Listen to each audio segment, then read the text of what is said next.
ദൈവ തിരുനാമത്തിന് മഹത്വമുണ്ടായിരിക്കട്ടെ. വിലാപങ്ങൾ 5:21 പറയുന്നു, യഹോവേ, ഞങ്ങൾക്ക് മടങ്ങി വരേണ്ടതിന് ഞങ്ങളെ നിങ്കിലേക്ക് മടക്കി വരുത്തണമേ. ഞങ്ങൾക്ക് പണ്ടത്തെ പോലെ ഒരു നല്ല കാലം വരുത്തണമേ. ഏതിൽ നിന്നാണ് നാം മടങ്ങി വരേണ്ടത്? ഇസ്രായേൽ സമൃദ്ധിയാൽ നിറഞ്ഞപ്പോൾ അവർ അവരെ വിടുവിച്ച ദൈവത്തെ മറന്നു. യഹോവ 10 ബാധകളിൽ നിന്നും അവരെ വിടുവിച്ചതും ചെങ്കടൽ കടത്തിയതും പാറയിൽ നിന്ന് ദാഹജലം നൽകിയതും ആകാശത്തു നിന്ന് മന്ന പൊഴിപ്പിച്ചതും അവർ മറന്നു. ഇന്നും മനുഷ്യർ ഇങ്ങനെയാണ്. സകല സമൃദ്ധികളും ദൈവം ദാനമായി നൽകുമ്പോൾ ദാതാവിൻ്റെ മുഖം ജനം മറക്കുന്നു, മാതാപിതാക്കന്മാരെ മറക്കുന്നു.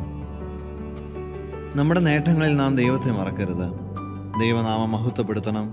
മരണകരമായ മറവിയിൽ നിന്നും ദൈവത്തെക്കുറിച്ചുള്ള ഓർമ്മയിലേക്ക് നാം മടങ്ങി വരണം.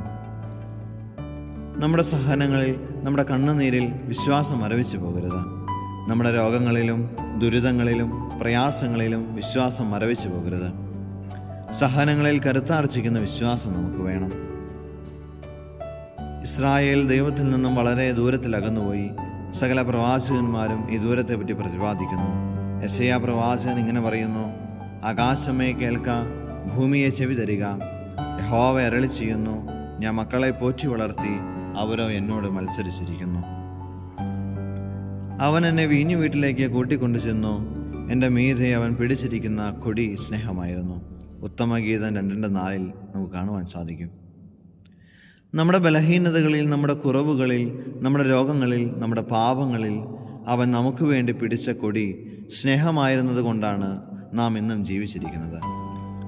മരണകരമായ മറവിയിൽ നിന്നും ദൈവത്തെക്കുറിച്ചുള്ള ഓർമ്മയിലേക്ക് കടന്നു വരാം.